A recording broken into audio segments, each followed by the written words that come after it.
I think the Chiefs are personally going to win. Welcome back to the Controlled Sounds Podcast, episode 63. This is the Thursday ahead of Super Bowl 58, and the Super Bowl odds are -1 on the 49ers. What are your picks for this Sunday? My picks for this Sunday, I think the Kansas City Chiefs are going to win, and they're going to hoist the Lombardi Trophy.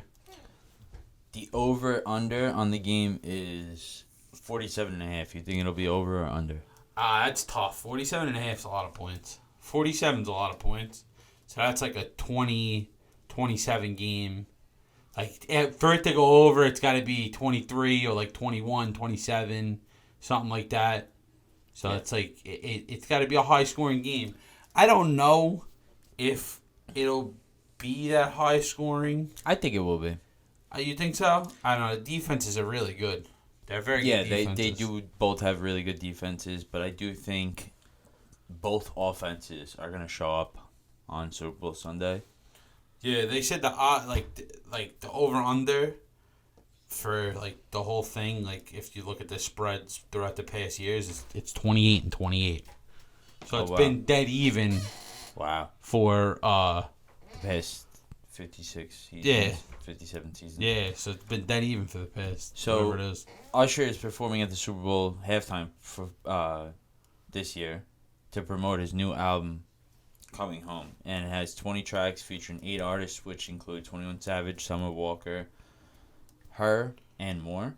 And I believe it comes out tomorrow, right? Yeah, it comes out tomorrow. Yes. Before the Super Bowl. Yeah. So that's great marketing. Yeah, it is. On his PR team and everybody. So I like Usher. Don't get me wrong. He's probably a great performer, but I don't know. I feel like it's a little weird compared to everybody else. This is the history of performers in the past. Like, scroll down and look at it. It's actually like crazy. And I mean, my favorite in the past was The Weeknd. Yes, like The Weeknd. Rihanna had a good one too. Rihanna did have a good one. Yeah, Rihanna had a great one. The West Coast one was really good as well. The West Coast one with Eminem and all them. Yeah, that one was fantastic. And Game felt like he was slighted when he wasn't included on that. Yes, but I mean, at the end of the day, I don't think he was good. Nah, he wasn't. He's not big enough to go to do that. If you scroll down a little bit, it'll... All right, so this is the list of Super Bowl halftime shows. My favorite in the recent years was probably The Weeknd. Yeah, that was a great one. The Rihanna one was really good from this past this past year. That was last year, the Rihanna one, right? Yeah. Yeah, U2 was great. Let's go from the top. So most recently it was Rihanna. It was Rihanna. Then it was the West Coast. Then The Weeknd. Shakira was 2020. Shakira and another one where it really wasn't that great. Maroon 5. That was a good one. And that was with Travis Scott, Big Boy, yeah, and Georgia State University marching band. Then Justin Timberlake, Lady Gaga, Coldplay. Coldplay is always good. Yeah, Coldplay was good. Katy Perry. Oh, wow. Bruno Mars. Bruno Mars did it a few times, right? I think Bruno Mars just did it once. I think he might have came out for another one, but I thought he just he did come out. He came out for another one. Yeah. Yeah. But when Shakira did it, Bad Bunny and J Balvin came out. Yes, that was another good one. And you know what's crazy too? It's always sponsored by Pepsi. Like the past couple ones, and like the past, even like the recent ones. What's interesting is Jay-Z and Rock Nation are producers of it, and the weird thing is he never wanted to perform. Yeah, he must get paid a lot to produce it. Yeah. So. Oh, Beyonce did it in 2013. I forgot she did it in 2013 too. And she came out She came out with. Yes. Coldplay or somebody. I don't remember. It was a recent one. I remember she came out with somebody. But this is the past Super Bowl odds, points, spreads, and scores. So the spread for this year is -1.5 San Francisco. Last year it was -1.5. Yeah, the favorites record is 37-20. Do you think they are going to cover the spread? I think the Chiefs are personally going to win. So I don't think San Francisco is going to cover the spread. To be honest, that's my personal opinion. I don't think that they're gonna. I think the cover Chiefs it. got it. Yeah. The reason you can't wager Taylor Swift Super Bowl bets at U.S. sportsbooks is simple. So this is an article written by USA Today. Will Taylor Swift be at this 2024 Super Bowl? How many times will CBS's Super Bowl broadcast show her on air? Will the Super Bowl MVP mention her in his speech? Wow. Yeah, I think there's a reason is because I think you could probably. I'm assuming it's because you could probably rig it. So you could pay the fucking TV stations and shit. However, they won't be able to legally bet on such appearance or the number of them on the broadcast at a United States-based sportsbook ahead of Sunday's game. Any such wagers are only available on betting sites outside those regulated in the U.S. The problem with Taylor Swift prop bets, there are other prop bets not related to the outcome of the game that aren't legal to bet on in the U.S., as well as some that are only available in certain states. But why is that? The general rule of thumb in the U.S. for creating prop bets is that they need to be determined by action on the field and the result shown in the box score. That makes sense. This makes it difficult to offer prop bets on Taylor Swift since she doesn't play the game.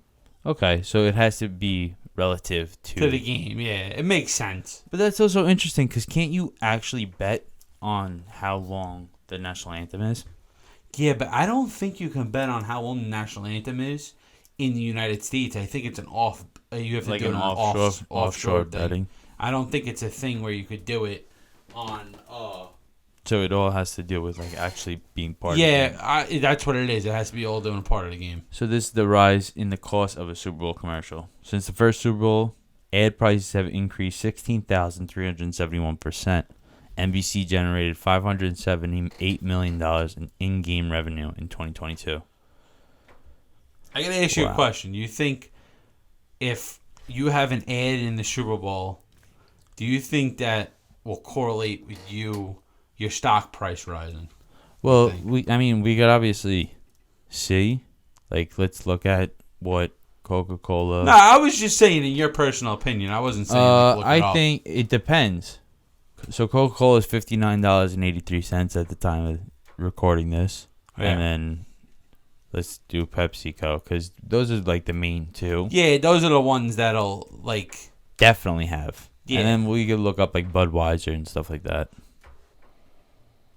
That's something that I'll definitely have. Maybe it'll have a 50 cents. So it's 100 like that, 10 cents. No, I think it depends on how good of a stock it is. If it's a new product, Anheuser-Busch, $65. Yeah. All right. So we'll definitely. I was just asking your personal opinion. Yeah.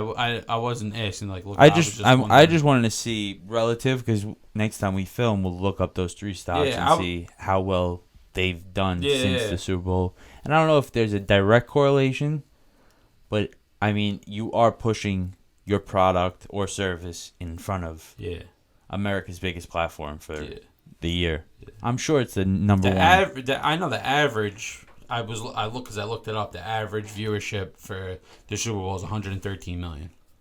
Yeah, that's average. That has to be. That's Other than the World Cup, that has to easily be the number one viewed. Yeah, it's probably the number one viewed. Yes, by one program. One sports program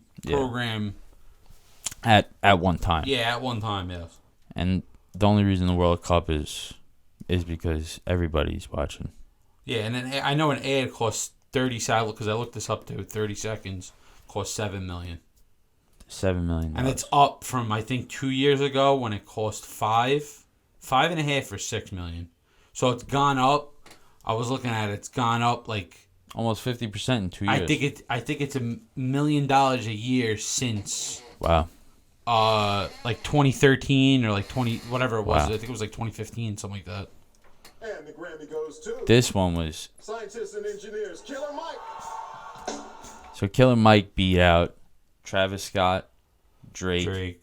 And Grammy goes to Travis Scott, Drake, and a couple. This is best rap performance. I apologize. Yes, So, but he beat out. He did beat out Drake, Coi Kendrick Leray, Lamar, and Kendrick Lamar. Kendrick Lamar and what's his name? His cousin, Baby Keem. Baby Keem. That's what it was. The Hillbillies. That was a good song too. He won three awards. Yeah, he won 3 awards.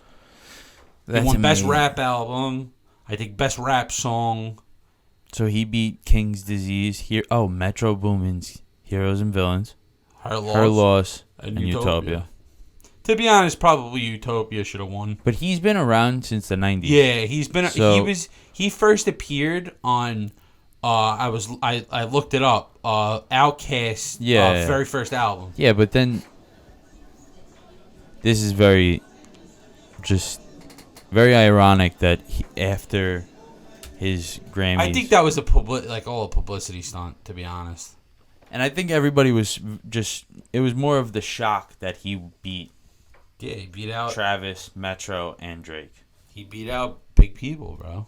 How are you feeling? I feel good. I'm blessed. You know what I'm saying? Great energy here. You know what I'm saying? Appreciate y'all for having us. When you heard your name called, what was going through your mind? I was getting dressed. You were getting dressed. Yeah, I Oh, was yeah, getting 'cause dressed. you- yep. Yeah, I was getting dressed. And when they called it, the whole house started screaming. I said, yep, I know what that meant. Oh my goodness. Have you talked to J. Cole? Have you been That's able awesome. to? I text him. Okay. Like he excited. You know, he on the road, Yeah. tour. Yeah, Go he's for him. touring with Go for Lil Drake. Durk. Congrats, Lil Durk and J. Cole. Apparently, Aiden Rose Yeah, a little gift from me to you. paid Playboy Cardi. He tweeted that he was going to pay him $2 million to come on and stream, and he only showed up for 6 minutes. A lot of money in here. Yeah, that's crazy. Bro. Playboy Cardi's he's a little strange. I like Playboy His Cardi, but his he's a little persona like, is very- he's like a strange guy. Oh, shit, okay. He's not like. I feel like Uzi's more like fun. Like he's like more like a fun, outgoing guy, and like Yeah, and Playboy Cardi plays like the villain type. yeah, he plays Like, I like don't a like talk he's to like you, yeah, wanna talk I don't to need you. to talk up there and to stuff see like if there's that. anyone that can help with this.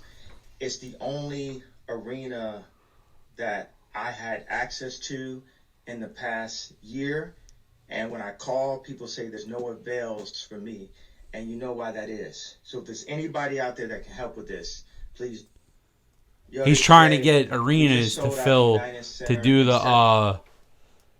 the tour for the 3 part for the album that's coming out. Wow. So he's doing February, March, and April for like the 3. I guess And he it's wants 3 to- parts, and he wants to do it at different venues, And they're people- all denying him. Because you know why? He says he's gonna do it, and then he'll he pull out pulls last out, minute. yeah. So you could a venue lot of could production- have a lot of that's what I'm production saying. costs. A lot of production costs in that. D-Dang signs to 10K Project / Coke Boys, French Montana. Yeah, he just got released like last week, 2 weeks ago, and he just signed. He's gonna be this guy's 10K gonna be Project is yeah, 10K Projects. That's Meg Thee Stallion, right? I think. I Or is that believe Trippie Redd? Trippie Redd. 10K Projects, I believe, has Trippie Redd. They had 6ix9ine originally. So Oh, they got Ice Spice, Oh wow. Ian Dior. Oh, They got a lot of good people. Trippie Redd. Oh wow. A lot of good people. Oh wow. That's Jaleel, Internet Money. Yeah, they got a nice catalog of projects. yeah. No pun intended. 10K projects, but LeBron James and DeMar Hamlin shared a few words after the Lakers win. You just could never count that man out, boys. Yeah, this was. You see what he has on? Just don't look as good. You're turning around. He's got a Knicks towel on. You just could never Oh count wow! They were saying They were saying after they beat him that he's gonna ask for a trade to the Knicks this summer or something like that. Yeah, Nobody but that's wants all- this guy. He's 30. He's 40 years old. You he's want to literally do it just- at the end of your career? Come on. Yeah, he's literally just waiting for his son. Yeah, they're 16. The Knicks are 16-3 in their last 19 games. He's hopping on the bandwagon. He's hopping on the trend. They're good, so he says, "Oh, let me throw a Knicks towel on and pretend Listen, like we'll oh." see. We'll see how good they do. We'll see how good they do. They just made a couple trades. They just made a couple trades, today. Right. So We'll see. But for the next couple podcasts, we're definitely going to be switching things up. We're going to be talking about music, movies, sports, some stocks and stuff like that. Like more in the sense of like the news, things like that. Like pop culture. Pop culture. yeah. And we appreciate all the support that you guys been giving us. Thank you all for tuning in. Make sure you tune in next week. You like, comment, and subscribe, and you watch more podcasts right here.